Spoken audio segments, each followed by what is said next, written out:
Good morning, everybody. It's Monday, therefore it must be a Reform UK press conference.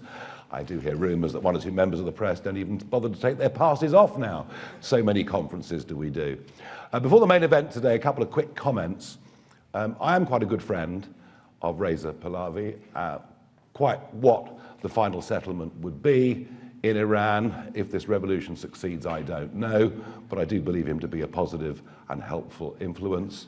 It is obviously tragic that so many people have been killed over the last few days, wholly unsurprising, and perhaps a lot of the silence we get from our establishment is, of course, because they all backed the JCPOA deal back in 2015, which I was vehemently opposed to, which frankly has done nothing more than prolong the life of this absolutely monstrous regime.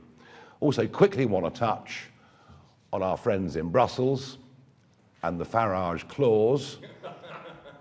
You would have to be a prime minister that had no feeling, no understanding of something called the national interest to sign up to something for which we could be punished if a subsequent elected government took a different view. But then, given what this Prime Minister has done on the Chagos Islands and much else, I don't think national interest really comes into his vocabulary. Far more worried about what globalist institutions may think of him.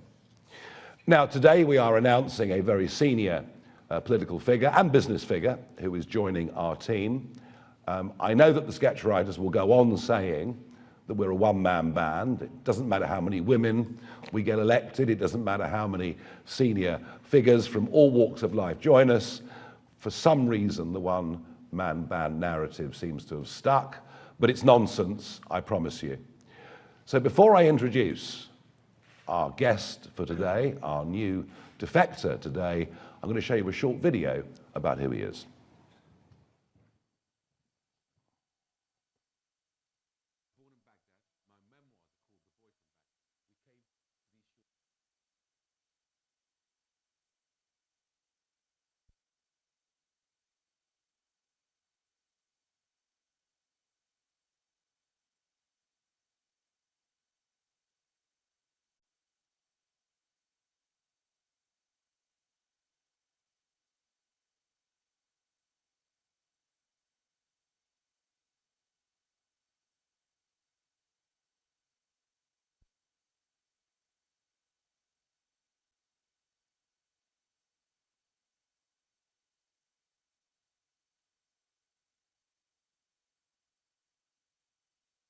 Born in Baghdad. My memoirs are called The Boy from Baghdad.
Not a bit.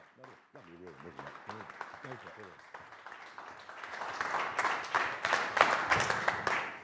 you. Good morning, everyone. I'm here today to tell you all, and of course the British people, that Britain needs reform. Britain needs Nigel Farage as Prime Minister. I know this may come as a surprise to my old party and to many Westminster watchers, but it really shouldn't. And it certainly won't come as a shock to the tens of millions of hard-working, patriotic, decent people up and down our wonderful United Kingdom, from the Highlands of Scotland to the bottom of Cornwall, from rural Wales to the beating heart of London. We can all see that our beautiful, ancient, kind, magical island story has reached a dark and dangerous chapter. Things may feel like they're ticking along just fine within a few square miles of where we stand today. But in so much of the rest of the country, the sickness is no surprise to anyone.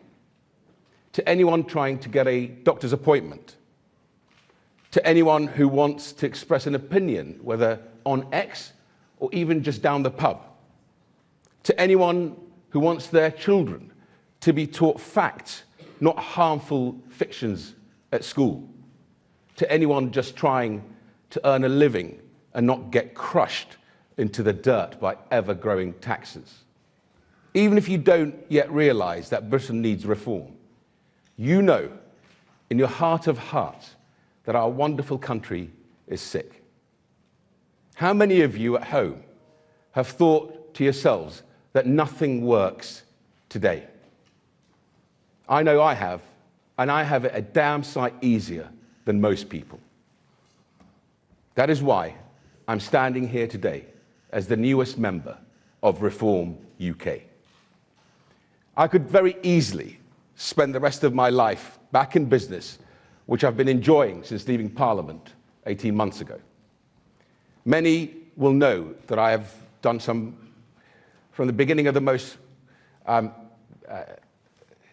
difficult period in government, that I've gone from being probably the most popular politician because of the vaccine program in the country, with many in this room writing lovely things about me, to someone who had the same journalist camped outside their house and write some very painful things. And I expect there will be some who want to obviously go over those issues when I sit down. And of course, I have always supported the right of a free press. But my point is that I could choose a quiet, comfortable retirement out of the headlines, chairing one of Britain's biggest online retailers, helping out the Adam Smith Institute, and of course investing heavily both here in the UK and internationally. But I also know a thing or two about growing up in a country that is fundamentally broken, riven by sectarian strife, economic depression, and cratering living standards. So I have decided not to stand by and watch that happen to the country that took me in and let me live my British dream. Not when so many of my countrymen are instead living the waking nightmare of Keir Starmer's two-tier Britain. So I stand here with the leader of my new party to offer my help and my insights to the dynamic, confident team that Nigel Farage is building, and to urge others from across all the other parties, and the many millions who until now felt that politics isn't for them, to come and join us. Come and join us. You know Britain is broken. You know it needs reform. Since leaving Parliament, I have been reflecting on the successes and failures of my old party's time in government. I now rue the timidity, even at times the weakness, with which we try to deal with the problems of the country. My analysis is that a huge culprit is the overmighty bureaucratic inertia that now dominates and runs the country, that has taken control of swathes of the economy, and with barely a shrug of the shoulders, restricted the individual liberty of each and every one of us. and we believed them. Now, I have always been the first to defend the civil servants who served me across multiple departments, and I will always do that. Individually, they are some of the most dedicated, talented, and capable people I've ever had the privilege to work with. But taken as a whole, we have an administrative state, including the overpowerful regulators, the quangos, and all the other agencies who have had power pushed onto them by successive parliaments and governments. These parliaments have been full of politicians terrified of the awesome power and the sacred responsibility that the British Constitution bestowed upon our ancient and sovereign parliament.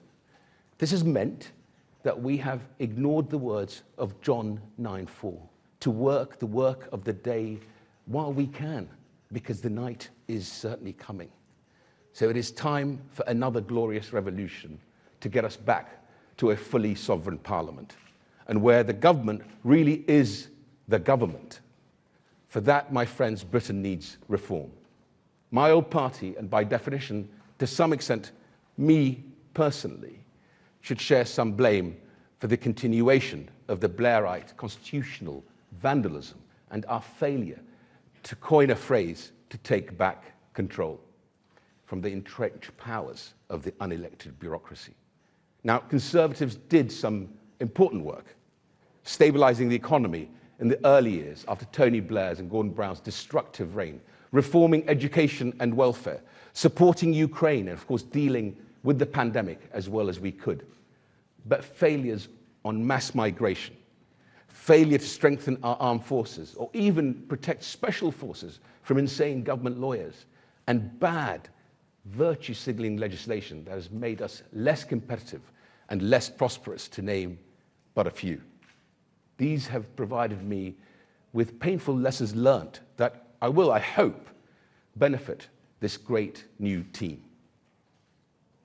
One other lesson I have learnt from ruminating on my time in government is this: we should have been much more forthright about what we really think. I came into politics from a business background where straight talking was what you did. I probably picked up too much of the bizarre politician speak of trying to talk around an issue rather than tackle it head on.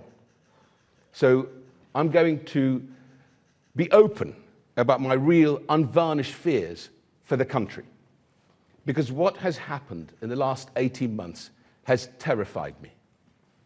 We have a Prime Minister whose first instinct is to trust foreign judges over British people. We have an Attorney General who says he would never block the ECHR, even presumably when it forces us to take back Shamima Begum and prevent us from deporting foreign child rapists. We have a Chancellor who does not understand economic growth, and a Parliamentary Labour Party who, through their lack of engagement with the real world, or even seemingly living in it, actively despise the capitalist activity that to many millions of us is human, moral, creative, and dynamic. We have an Energy Secretary who couldn't be doing more damage to our living standards and our economy if he was actively trying to hurt us. We have an Education Secretary who has thrown out 20 years of political consensus on education policy, one that has made English schools the best in the whole Western world, sacrificing your child's future on the altar of her slavish devotion to the trade unions and her ambition to winning their support, of course, at the upcoming Labour leadership election. We have a Justice Secretary who once said that Brexiteers like me were worse than Nazis, and who's throwing out an ancient liberty of this land in the form of jury trials, all whilst locking up people on Twitter. We have a Foreign Secretary giving away sovereign British territory, just as the world gets more dangerous and we are menaced by, first amongst others, a Russia that cares not a jot for words, it only respects strength. We have a Health Secretary who's ploughing ahead with giving children life-destroying hormone blockers, even though we know conclusively now know the damage that they do. And of course, worse, as calamitous as this shower of a government is. There are radical Islamists waiting in the wings to supplant half the cabinet at the next general election and enter parliament. Is there not still a teacher in hiding in Batley? Is there not an attempt by the CPS to introduce blasphemy laws via the back door? Just last week, did we not learn that a police force whose response to uncovering a plot by a group of Muslims in the West Midlands to organise into an armed militia and commit pogrom against Jewish football fans was to lie to the public and to blame the Jews? This is a sickness deep in the heart of our country that for 40 years we have let fester. We should have nipped political Islam in Britain in the bud the moment there were protests against an author for the crime of writing a book. Some of the biggest victims of these Muslim Brotherhood fanatics may be the millions of moderate, decent, patriotic British Muslims. And they may be, as we have seen, Britain's Jewish community too. But my friends, make no mistake, the rest of the country are every bit as much in their sights too. And the only political leader who has spoken up about this at great personal threat, who has pledged to ban the Muslim Brotherhood and the whole sinister fifth column in Britain, Nigel Farage, the man sitting by me now. I'm inspired by his willingness to say difficult truths rather than hide behind a comfortable lie. I'm inspired by the fact that he and his team understand the radical changes required on our economy to save us from the impending debt trap. I'm inspired by their understanding that we need a foreign policy, one that ruthlessly seeks the British national interest. I'm inspired by their concern over the broiling social tensions out there in the country, and in my view, the undervalued risk of sustained civil unrest if we don't get back on track. In short, ladies and gentlemen, I'm inspired by reform. Our best days can lie ahead, they really can, and we can move into a glorious future. But at the moment, Britain is broken. Britain needs reform. I have joined this movement to put my shoulder to the wheel to help it. I encourage others to join us too. Thank you very much indeed.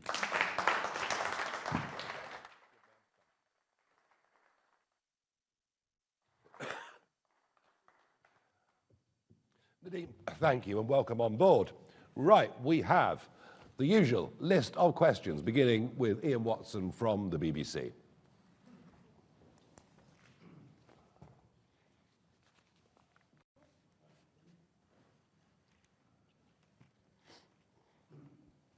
Thank you. First question to Nadhim Zahawi. Obviously, nobody doubts your acumen as a businessman, but you were sacked as Conservative Party chair for your tax affairs and what you said about your tax affairs. Do you really provide the right image for a party that's meant to be anti-establishment? And to Nigel, I can ask you as well. Today, on substance, today the Labour Party is introducing necessary legislation to give people parental rights from day one in the job. Is that something you would reverse if you came to power? And on another topic today, Ofcom in the past 20 minutes has announced that it is investigating Grok X. Do you welcome that investigation? Thank you, Ian. I wrote a book about my time in government and about my final chapter, my departing government as chairman of the party. I built a great business in YouGov, and at some stage HMRC decided that I needed to pay more tax on that business, which I did. I had a choice, of course, by the way, which is to instruct my accountants to challenge HMRC, but of course they were reporting into me as Chancellor, and that's why I decided actually the appropriate thing to do was to settle. The mistake I made is not to be specific about the settlement in my declarations to the Cabinet Office, and I deal with that in detail in my book. And I absolutely think that politicians should be held to a higher level of accountability. But I shouldn't be precluded from doing the right thing via my country, and I think I've got a set of talents and experiences that I can lend the team that Nigel's building to be able to get this country back on track. Yeah, it's the big difference really between here and America. And by the way, America's growing at 4.3%. That was the last figure we saw, and we're not growing at all. And in America, we accept that people have companies that fail. In fact, most successful Americans boast about how many failures they've had. And I saw Layla Cunningham being attacked by the media because a couple of her investments in firms haven't worked. So what? You know, that's what it's all about. She risked her money. Some you win, some you lose. And there's nobody with a complex business empire that does not have to have negotiations at some point with HMRC. That is how the world works. And I'd much rather have Nadhim, who's been through that experience and come out the other end. And he could have just gone abroad.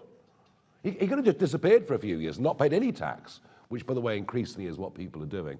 So, yeah, you know, we've got a very, very broad range of people in this party, but I'm pleased to say we've got several people in the upper echelons of reform who've been successful in business, unlike the government, where not one of them has. I'm all for parental rights. It's just all about what that balance and relationship is with employers. And I think, you know, what we've seen with the employment rights legislation thus far in this government is employer after employer saying, we will take on fewer people. And the rapid rise of youth unemployment, I think, bears testament to that already. On Grok, I mean, nothing from the current set of regulators and government would surprise me when it comes to the suppression of free speech. Do we like and welcome the particular feature on Grok that's made the news over the weekend? No, but let's talk to Grok. They've already made one or two steps in our direction. My fear is we'll end up suppressing Grok and further suppressing free speech, and we do not want to do that. Catherine Forster, GB News.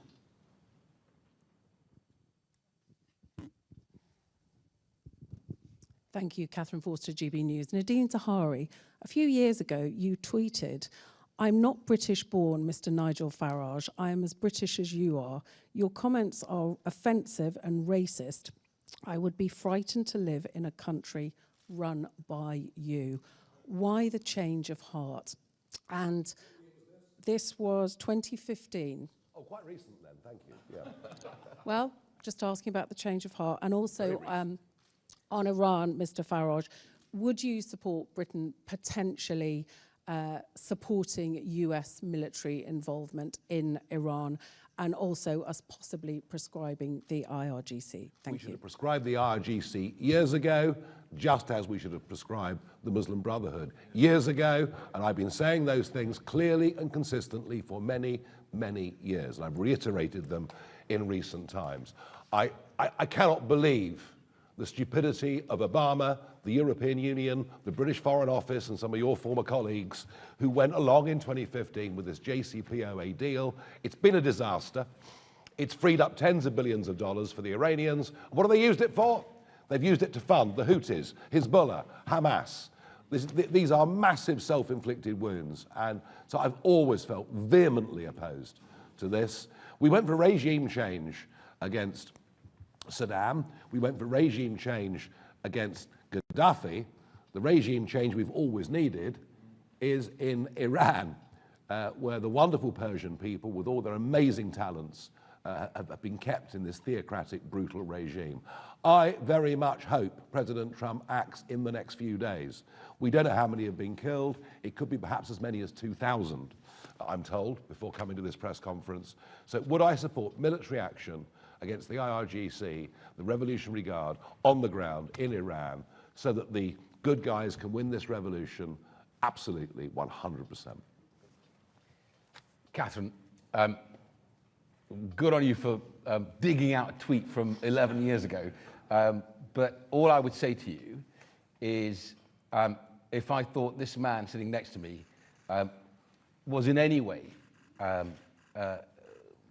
an issue with people of my colour or my background who have come to this country, who have integrated, assimilated, proud of this country, worked hard for this country, paid millions of pounds in taxes in this country, invested in the country, I wouldn't be sitting next to him. And I think he wouldn't be sitting next to me either. Quite. Rob Powell from Sky News. Thank you, Rob Powell, Sky News. Mr. Zahawi, as a former vaccines minister, how do you feel about reform giving a platform to a vaccine conspiracy theorist at their conference this year? We believe in free speech. We gave a platform to somebody. I was asking Mr. Zahawi. Who has nothing to do with that. Well, he wouldn't know the answer to this, would he? Like he can. He wouldn't know the answer. There's no reason why he should. The gentleman that spoke is part indirectly of the American administration and gave an opinion. Okay. Well, if Mr. Zahawi wanted to answer that, and also tell me what would you say to colleagues that you worked with in the Conservative government during the pandemic who might feel a little betrayed today?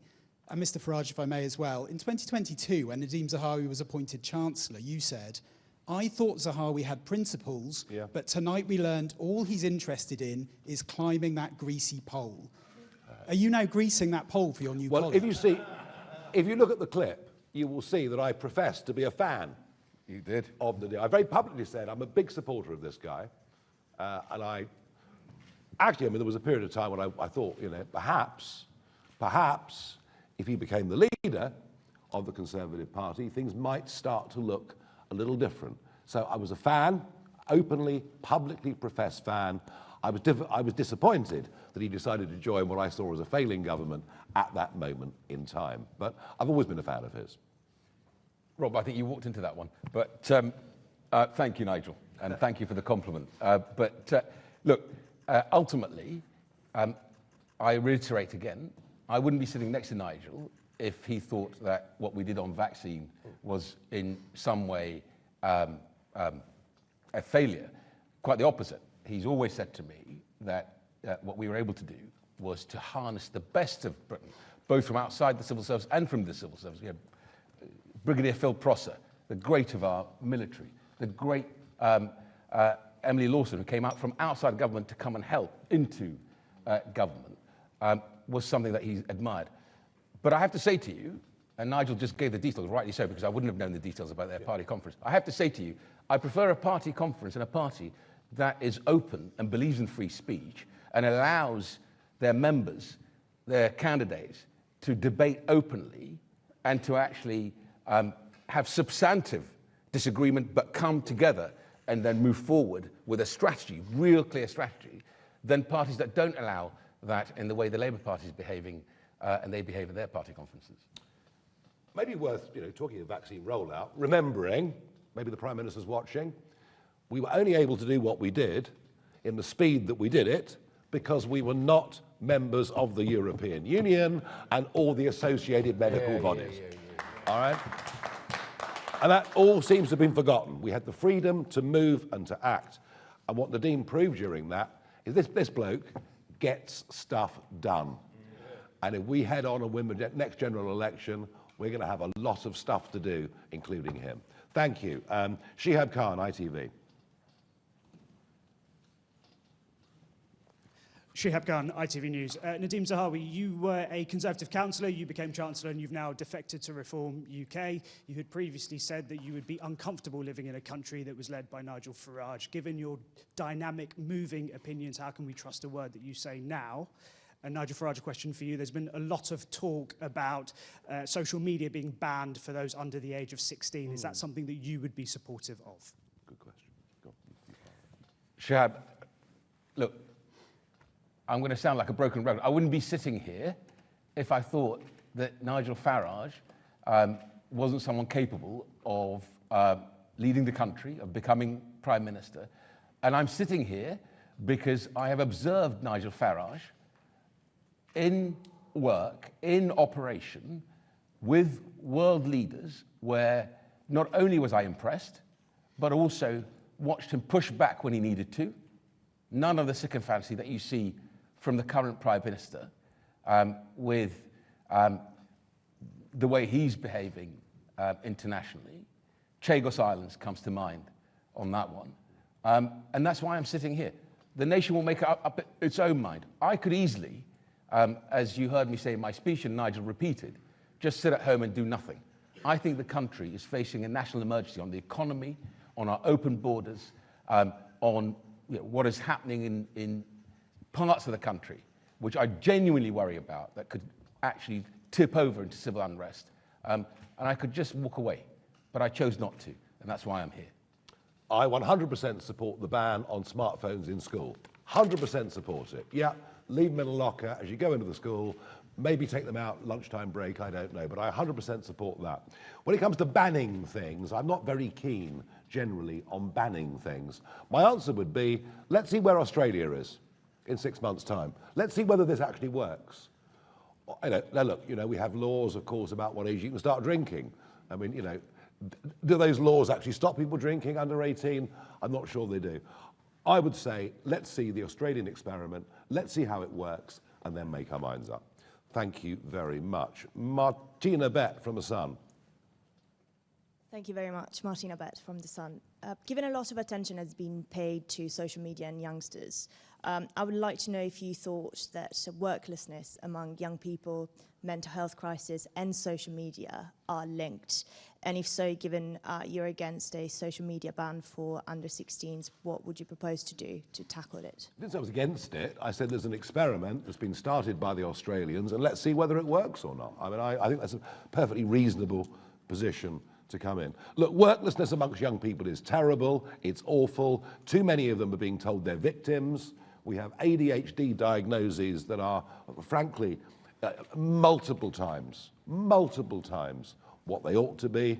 And I do genuinely think if you tell a kid at 16, 17 they're a victim, they may well stay with that mentality through the rest of their lives. And my colleague Richard Tice has done some terrific work on Send, where he says the odd thing is huge numbers of people are getting put on these programs that shouldn't, and those that really need the help aren't frankly getting what they need. So there's a lot of thinking to do. Frankly, this government, everything this government has done has added to worklessness for youth. Particularly cruel was dropping to £5,000, the level at which employers have to start paying national insurance. And yeah, great, to put up minimum wage for youngsters by 20% sounds wonderful, but you add the cost of that, you add the cost of NI, you add the cost of everything else in a business, and there are many tens of thousands fewer people out of work, young people out of work now than there were this time last year. And my feeling, and I could be wrong, this is purely a guess from going around the country, but I don't think I can ever recall out in the provinces such a mood of negativity amongst Britain's small and medium-sized businesses. And I suspect you're going to see some shocking results from the British economy over the course of 2026, all of, part of which why I think the general election will come much earlier than 2029. Martin Beckford from the Mail. Thank you. First of all, Mr. Zahawi, have you been promised any specific role with reform, either in opposition or in government, and will you stand as an MP again? And to Mr. Farage, are you still not worried that voters will see these increasing numbers of former Tory ministers and say there's no difference between you and them? Thank you. Thanks, Martin. No promises at all. I was a foot soldier in the Conservative Party.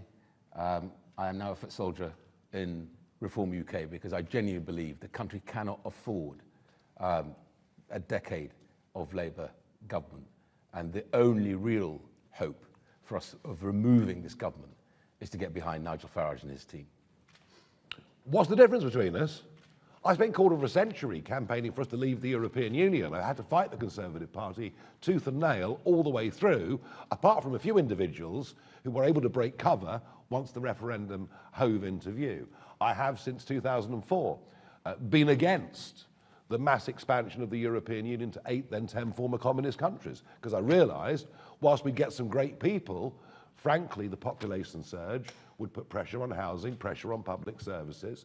I advocated leaving the ECHR in 2020 from the middle of the channel in Dover, saying unless we do, this trickle will become, well, I used the word invasion, which I got in terrible trouble for, but 190,000 people later, it's tough to think that I wasn't actually right.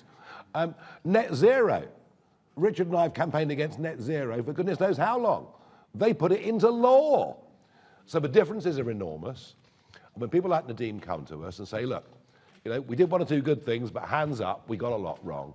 And frankly, for the Boris wave and for that breach of trust, with those that voted Brexit and then lent their votes to the Conservative Party in 2019, that is a betrayal of trust that should never, ever be forgiven.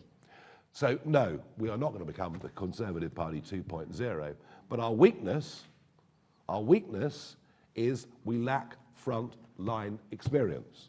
I've always been very candid about that, and with people like Nadhim, they've been on the inside, they know how government works, or perhaps more accurately, how government doesn't work. So we welcome his experience very much indeed. Thank you. Christian Cowgie, Express. It's a nice surprise. Nadhim, one of your other jobs, of course, was in the Cabinet Office. So I wonder if you're going to be helping specifically your other former defector, Mr. Kruger, with the preparations for that, and whether you have any thoughts on some of the more minutiae elements of how to dismantle the disruptive and overbearing civil service. Thank you, Christian. And I hope some of my experience and my input is to really work with Danny and his team on this. Why do I say that? Because I saw the best and the worst during the pandemic. So when I was appointed as the Vaccine Deployment Minister, I said to the then Prime Minister that I will only take the job on if I could speak with his authority. His response was to ask, what does that mean? I said, what it means, I've got to be able to access you in minutes and seconds and minutes rather than in hours and days. And we had to do that because if I didn't have that capability, I would have never been able to deliver just shy of 1 million doses a day from a standing start, no infrastructure whatsoever. The best was having people like Phil Prosser, Brigadier Phil Prosser, embedded into the NHS and his team, because he was in charge of supplying our brave men and women on the front line. And there is no excuse. You can't be, half an hour late when you have to deliver bullets and life-saving equipment to the front line of our military. Emily Lawson, who came from outside of government to actually fix things inside the NHS and then take on this role. Ruth Todd, who we pulled out of the Ministry of Defence. She was in charge of the supply chain for our nuclear submarine. I can tell you, all the manufacturers were frightened of Ruth more than anybody else, any minister or anyone else. It's putting that sort of team together. The difficulty is, what I said in my speech, is you get the shrug of the shoulders and saying, it's too complicated, too complex, and we can't really do much about it. And ministers don't have the experience and the confidence to be able to say, no, let's sit down, I want to see the evidence. What I just heard from Nigel fills me with even more confidence when he answered the question about the 16-year-old and ban on social media. Let's see the evidence from Australia. Evidence-based strategy in business or in politics tends to deliver better outcomes, success, right?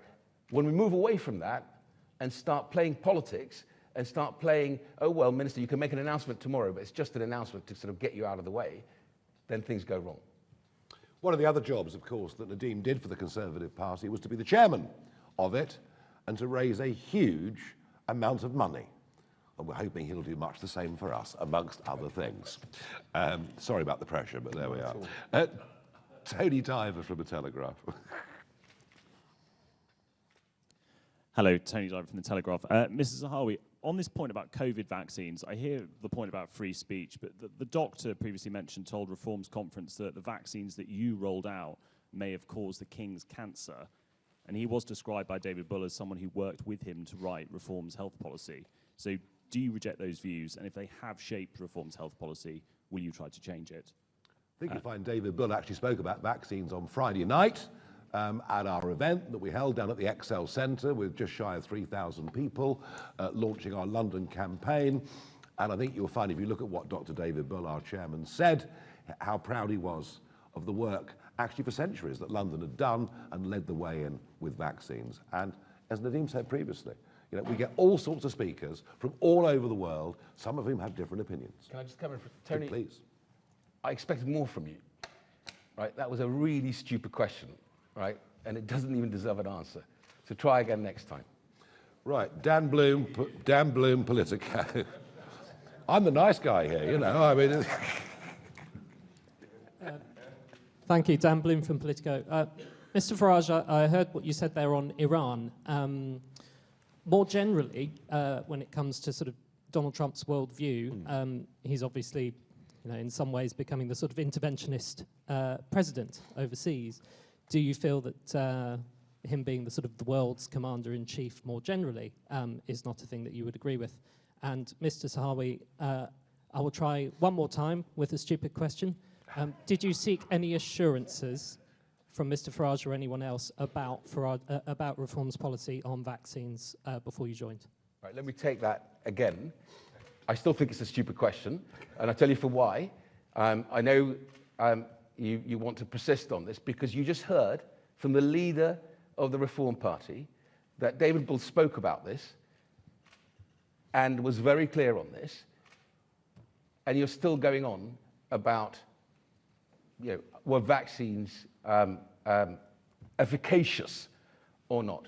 I would not be sitting here, nor would Nigel be sitting next to me, if we didn't agree that we did the right thing for the nation to get the vaccine program to the success that it achieved, the fastest vaccine rollout in Europe, if not in the world. And so that is why I think it's a stupid question. Okay. If Donald Trump is knocking out the brutal leaders of Venezuela, and let's hope Iran, and thereby taking away the greatest allies that the Chinese Communist Party and an increasingly dangerous-looking Vladimir Putin, if that's what Trump is doing, I would argue very strongly he's doing the world a favour. Thank you very much indeed. Let's go to Tim Stanley, Daily T.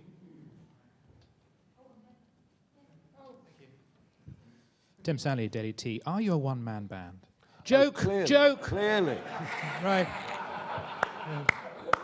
You're clearly not. There's a lot of people in this band, I can see that. A Conservative spokesman has just said, Reform is fast becoming the party of has-been politicians looking for their next gravy train. So my first question, Nadhim, are you a has-been politician? And Nigel, is there any Tory politician you won't take? What is your bar? How do you decide who to say yes to and who to say no to? And have you ever said no? No, that is a very good question. Have we said no to people? Yes, we have. Yes, we. Well, no, I'm not going to tell you that, am I? For goodness' sake. I mean, that's an even more stupid question. Look, we want people who believe in what we're doing, and the reason I was a fan of this guy, and rather hoped he would become the leader of the Conservative Party, is I could see, on some of the really tough issues facing this country that others would rather simply brush under the carpet, like extremism, as you mentioned in your speech earlier, that this was a guy that had the conviction and that actually wanted to do it. So, before the next question comes, yes, there are plenty of people in the Conservative Party currently talking to me, and some might fit and some really might not fit. But they all can see that May the 7th is an absolutely pivotal moment, after which there is a strong chance that the Conservative Party, after its couple of hundred years, will cease to be a national political party, hence all the conversations that are going on. Tim, whoever the spokesman for my old party, I hope they'll ask the leader if I'm a has-been politician when she and her team came to me not too long ago without betraying confidences for my advice on how the party should move forward. So I think that speaks volumes for my ability. As I said earlier in my speech, I could just sit at home and enjoy my life, but I've decided to come forward and be a foot soldier for Reform UK, because I think it's our last chance to really get this country back on its feet. Maybe we should return the compliment to whoever gave you that statement and say you're or never will be, which strikes me as being perhaps the right way of looking at it. I'm starting to enjoy this now. Right, David Lynch from PA. Hello, Mr. Farage, David Lynch from PA. Yeah, just wanted to ask you about something that appeared in the Sunday Times over the weekend. There was reporting in that newspaper citing a source close to the Trump administration saying that Trump has totally lost faith with Farage and doesn't believe he is for real. Are you for real? I'm for real. Don't worry about that. As far as Trump losing faith in me, I don't know. I mean, I saw him in October. I sat with him in November at Mar-a-Lago and chatted about a few things. He's always been enormously supportive of me. I'm supportive of him. We don't see eye to eye on every issue. And as Nadhim says, if I don't see eye to eye, I tell him I don't see eye to eye. I'm not frightened of saying to people what I think. Do you know what? Sometimes journalists write things that may not necessarily be wholly true. Natasha Clark, LBC. It is quite fun, isn't it? Here we go. Thank you, Nigel. Thank you, Mr. Zahawi. Mr. Zahawi, you are someone that supported Boris Johnson, famously, and 36 hours later called for him to go. Mr. Farage, are you sure that you can trust this man? If you can, are you prepared to give him a job in reform, preparing for a reform government, fundraising, health policy, perhaps? And Nadhim, your former Tory colleagues, of course, will be looking to you today. They have said, just in the last few minutes, you have shown the level of loyalty for sale. Can I just ask you, why do you think that Kemi Badenoch doesn't have what it takes to become Prime Minister and Nigel does? Thank you. Thanks, Natasha. Boris Johnson decided to keep me on as Chancellor after his resignation. I think I've seen at close contact some of the pitfalls and the mistakes that Prime Ministers have made. And like Nigel, I'm not frightened of saying to my colleagues that we're making a mistake. And I hope it's something that, a value that Nigel identifies with. What was your second question? Well, if nothing else, she's got the baggage of what I think is a defunct brand, a brand that the nation has decided they can no longer trust. And of course, I don't think, in my view, she's able to form the next government. And ultimately, if you put country ahead of party, you come to the same conclusion, that the only person that you can really get behind and put the work and the energy into is Nigel Farage and his team. And yes, he will be doing a big job for us, and all of that will be announced in the weeks to come. As for loyalty, well, if he's disloyal, you'll find that we deal with things very much more effectively in Reform UK. Well, I do mean it, actually, but I don't see it being an issue. Honestly, I don't. And that's the only thing I ever asked for. The only thing I ever asked for as leader, you know, in all the years I've done politics, the only thing I asked for is loyalty. If you want to disagree with me, you want to shout at me, you want to throw things at me, I really, really, really don't mind. But we do it behind closed doors. And it was so interesting at our conference up in Birmingham that we had the founder of Reform Canada come along, you know, and they went all the way from a tiny fringe party way out west in Canada to being the biggest party in Canadian politics, to Stephen Harper becoming the Prime Minister for 10 years. And it was the one thing that Preston Manning told us, is we had our arguments in private. And that's all I ask of anybody that comes. And we will have our disagreements. We won't see eye to eye on everything. No two human beings can. But they're the rules within this organisation. It's very, very straightforward. Lucy White from Bloomberg. Hi, Nigel. Can I ask you again on Grok? You mentioned that yourself and President Trump have disagreed on things in the past. Do you think that President Trump is right to consider sanctioning UK officials at Ofcom for taking action against child pornography on Grok? And Nadhim, can I ask you as well, as a former businessman yourself, do you think that Reform's policy, or Reform currently has enough policy on international trade and foreign policy? I've heard from businesses myself that they're not clear on what that Reform policy might be. And in terms of importing and exporting in particular, do you have any ideas that you will be sharing with the party? Thank you, Lucy. Can I just touch upon, I know Nigel will come back on this, on the whole issue of Grok. What happened with Grok, by the way, you could do on PowerPoint, right? Anyone who chooses to want to create an image, you could have done in the past. So technology is moving fast.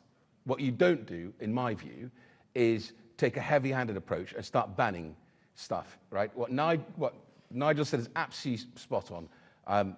Elon Musk is one of the great businessmen of our generation, and he's rightly come out and said, we will fix this, and the fix is to make sure that people who are registered, who you know who their identity is, can use some of this new technology, not people who hide their identity, and I think that's a good thing. But when you start attacking a business just because you don't agree with the owner's politics or stance, I think it's a dangerous place to be, which is where, if the reports are right, is where Keir Starmer is at on this. So I just want to just remind everyone here that all this stuff, technology moves all the time, right? We have to be the place that is open, and especially my new party and their absolute belief in free speech, be the place that cherishes that. On business and trade, I'm going to compliment someone else who is in the room here, is Richard Tice, because I've seen Richard operate internationally as well. He walks in a room and people listen. And that's, by the way, half the battle. More important than all the other headlines that you make is when they're listening, they know that you're true and you'll deliver. And that, if you ask any business, any other country that engages in negotiations on free trade with the UK, they think that actually up until now we've been totally slow and flat-footed in our negotiations. Why haven't we got a CETA deal with countries like the UAE? Because we've been slow. Because all we're saying is, well, we'll wait until we get the whole GCC. If that doesn't happen, we won't do this. Too flat-footed, too slow. We need to pump growth back in the economy, and I think what Richard will do will absolutely deliver on that. You may well worry and ask, why are the Americans so concerned about what's happening on platforms here? The answer is very simple. Graham Linehan, a foreign national, who, for what he said when he was in Arizona, was arrested by 5 armed police at Heathrow Airport. And the fear of the Trump administration, this could happen to any of their top businessmen. I can't think of a more negative thing for the British economy or the reputation of our country than that. Matthew Holhouse, The Economist. Thank you. I want to ask about defence policy, if I may. Mr. Farage, you've been very clear that you wouldn't support the prospect of UK troop deployments to Ukraine. You've also been very consistent for years in arguing that NATO's enlargement to Eastern Europe has been provocative to Russia. I just wondered if you could take the opportunity really to clarify. Would a reform government maintain and uphold the UK's commitments to troops and aircraft on NATO's eastern flank, particularly Estonia and Poland, where there are big UK deployments under enhanced forward presence and air policing? Or, in your view, have these deployments constituted a provocation of Russia? Listen, you're talking about an historical argument. Remember, I'm the one person that stood up in 2014 in the European Parliament and said there will be a war in Ukraine. All right, I got it right. Nobody else saw it. Nobody else saw it. I think the European Union's eastward expansion, NATO's eastward expansion, gave Putin a casus belli. He could say to the Russian people, look, this is what they're doing. So I think tactically we've got that wrong. Am I committed to NATO? Yes. Do I think Donald Trump's been a good thing for NATO? Yes, I do. He's massively increased spending of NATO countries, having made the same pledges as every American president since Kennedy. The difference with Trump is when he says stuff, he actually means it. But overall, you know, I don't think anybody would deny that under 14 years of Conservative government, our services were hollowed out. At the end of the 14 years, we were spending less on defence than we had been under Gordon Brown, and probably not having gripped some of the procurement difficulties in that area as well. So we are very strongly committed to defence as a party. I suspect, you know, part of the benefit cuts in spending that we're going to have to make will be because we do need to spend more on the defence budget. Sorry, no, on Estonia and Poland, there's specific NATO deployments that are in. Well, they are NATO members now. It's done. So once you're a NATO member, you must be defended. All right? I mean, as I say, you know, Henry Kissinger spoke about this. You know, Kissinger was talking about NATO expansion after the fall of the Berlin Wall. These debates have been going on right back to sort of 1991, 1992. They're not, but frankly, whatever my historical position on this, it's not particularly relevant for where we are right now, and Putin does appear to be increasingly dangerous, is my take. Anna Gross, Financial Times. Thank you. This is a question for Nigel. You say you would simply refuse to pay if an exit clause was added to the EU SPS deal, but that would inevitably collapse the entire trade and cooperation agreement. Are you happy to do that? And would a Farage government then mean dragging the British public through years of a damaging Brexit 2.0? No, I mean, look, the tragedy of Brexit is we didn't do it. Didn't do it. And all right, we had the pandemic, and that's the argument that always gets made. We had the pandemic, therefore we didn't get time. For Keir Starmer to realign with single market rules is easy because we never ever took the opportunity or the potential advantage of moving away from it. So I'm absolutely furious at both of them. But look, you're presupposing that Starmer would sign up to something as treacherous as this. I'm sure he won't do it. Thank you. Let's go on to Jay Merrick at the iPaper. Can I ask who approached whom in this conversation? Did Nadhim ask you? And are you having more conversations with former members of Boris's cabinet to defect? And then secondly, on Iran, what do you think Keir Starmer should actually do? Would you like to see the RAF involved in any military action there? Thank you. Well, I mean, I suspect Keir Starmer will do absolutely nothing. Nothing. I don't know what his view on the JCPOA deal was at the time, but given that it was favoured by the international community, he would have been in favour of it. So he probably wants to keep the mullahs running Tehran. I just don't know.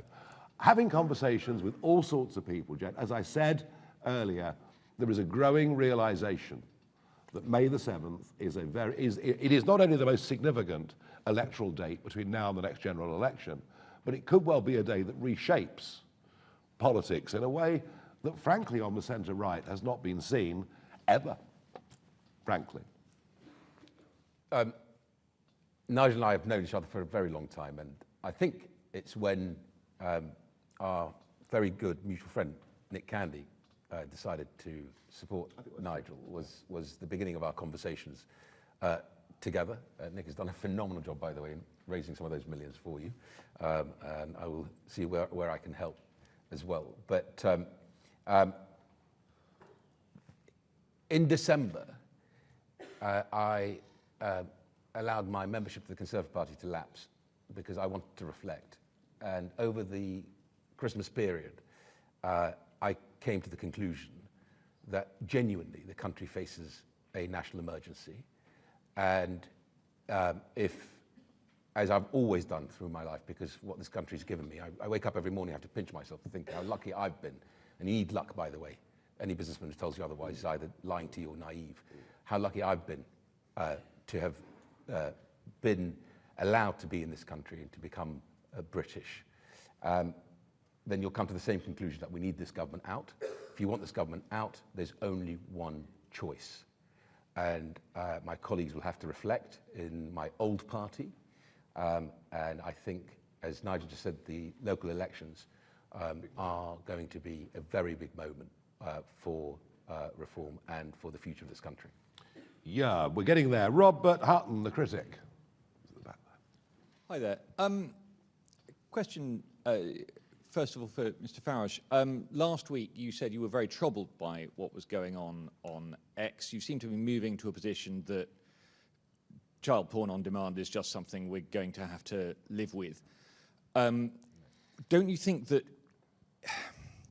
your position on this would carry more weight if you and your MPs weren't taking money from the app that's offering the child porn on demand? Nice try. And a question for Mr. Zahawi. Do you see yourself going back into the House of Commons, or has reform offered you the peerage that the Conservative Party didn't give you? Because one is troubled by some of the things that happen in the online world, does not equate to thinking that the organisations themselves should be banned. There is a really quite big fundamental difference between those two positions. As for money, well, you know, as you may well know, we probably don't know, you wouldn't because of the way the declarations work. I employ people privately to help me with my social media accounts. Let me assure you, I don't make money on X. It costs me several £1,000s every month. I will, I hope, be deployed whichever way the leader and the future Prime Minister of this country feels fit to deploy, and no promises have been made, no promises have been sought. But thank you for the question. Yeah, you're pushing his case hard. David Burke from The Mirror. Hi, thank you very much. There's quite a long history of you two having pops at each other, which has given us some few bits to get our teeth into. On another occasion in 2015, Mr. Zahawi, you likened Mr. Farage to Goebbels. The context of that was that... Could have been worse then, couldn't it? was that at the time, Mr. Farage, you were proposing ripping up legislation to prevent discrimination on the grounds of ethnicity and nationality in the workplace. You said that it was ludicrous that employers can't differentiate between British and Polish workers at the time. Mrs. Zahawi, you responded to that by saying it was a remark Goebbels would be proud of. You also described it as deeply racist. My question to you is, Reform now is proposing to do something similar in relation to welfare, in that qualification would be on the basis of nationality. Are you now, based on your previous position, comfortable with that? And how do you square that circle? 2015 was a general election campaign. All sorts of things get said and done in the heat of battle in general election campaigns, but I don't in any way row back from the comments I made then. I do think we should actually put British workers first. I genuinely do, and I think, you know, you're right. Quite, I mean, you know, good question in one sense, because you're right. That logic now applies to benefits.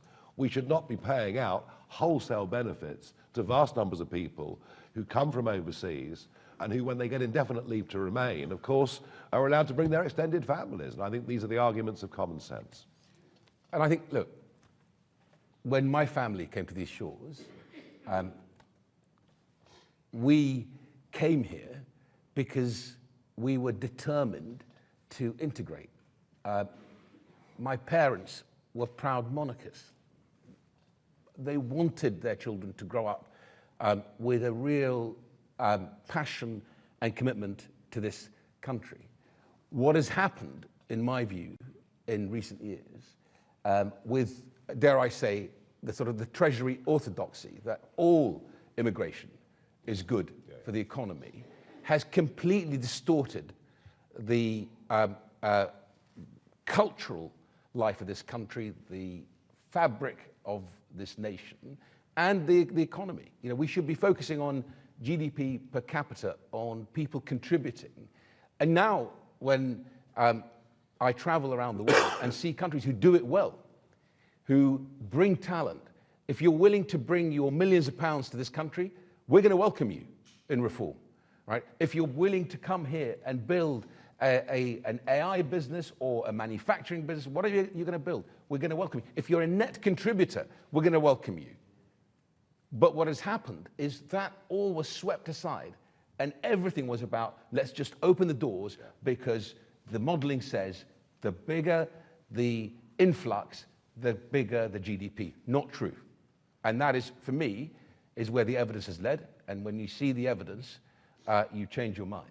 And we have seen the evidence. Two more questions. Ben Quinn from The Guardian. Thank you. Mr. Zahawi, does this defection come with a personal donation from you to Reform? And you mentioned Shamima Begum in your remarks at the beginning. I think Mr. Farage surprised a lot of people last year, suggesting that she could be allowed to come back to the UK. Are you on the same page? And lastly, we're now at 34 people who've levelled accusations of anti-Semitism and racism.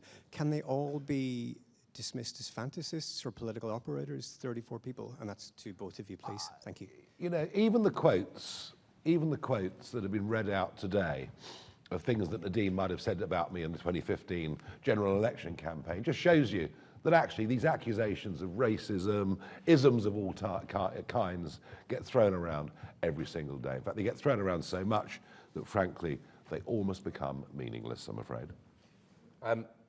But on Shamima Begum, the moment someone decides that they'll pledge their allegiance and loyalty to a different state, the Islamic State, they forfeit the right, in my view, of being British. And I think I would certainly not want to be in a government that will welcome Shamima Begum back, and I'm sure I hope my then Prime Minister would work very hard to make sure that that never happens. On the racism issue, I dealt with it at the beginning. I don't think I'd be sitting here, or Nigel would be sitting with me, if I thought or he thought there was an iota of racism. Although, in preparation for this morning, I thought I'd also look up, Nigel, everything that's been labelled racist in our country. Coffee has been labelled racist. Picnics have been labelled racist. The Traitors programme, that's racist. Electricity, according to The Guardian, has been labelled racist. And mathematics has been labelled racist. Yeah. This is a joke. Yeah. As for the donation, we haven't got the donation No out donation. of him. No donation yet. But he will be locked in a room with Lee Anderson after this press conference, and who knows, we might make some progress. Final question. Daisy Eastlake from The Times. Thank you. My first question about the defection. You said about how you're in conversation with more Tory MPs and former MPs about defection. Will you put a number on the further number of Tory defections set to come before May? And more generally, The Times reported this morning that the Home Affairs Select Committee is preparing to call for the Home Secretary to sack Craig Guilford, Chief Constable of West Midlands Police Force, over the decision to ban away fans from the Maccabi Tel Aviv match against Aston Villa last year. Farage, you've called for him to go in the past, but how long do you give Shabana Mahmood to sack him? The answer to your first question is no. And I'm amazed this Guildford bloke's still there. I mean, frankly, what was revealed last week in that abject performance before the committee was something extraordinary, where, I mean, basically, you know, police chief hasn't just lied to everybody, but he's literally kowtowed to the most, I mean, you know, talk about racism, you know, literally kowtowed to just a form of violent extremism. Again, and frankly, you know, it's quite funny, isn't it? I mean, where are all the screaming protests outside the Iranian embassy? Where are all the, you know, the pro-Palestinian lot? It seems they only really turn out when they're having a go at Jews. I'm afraid, I'm sorry to say that. Guildford should have gone already, in my view. Just on the point on the Maccabi Tel Aviv match, and this is really serious, and I hope Shabana is listening to this today. And I said that on the night, because I was actually doing media on the night. The message this sends is so dangerous and corrosive to our country. Why do I say that? Because the question is, who controls our streets? Right? If the police force in the West Midlands needed additional support, they should have called the Home Secretary and the Defence Secretary and got the army in. Right? No way should we allow Islamists, thugs, and terrorists to feel that they can have control of our streets. And if she doesn't act today, she's going to have a serious problem, in my view. Genuinely, I say this to you. Thank you very much indeed, everybody.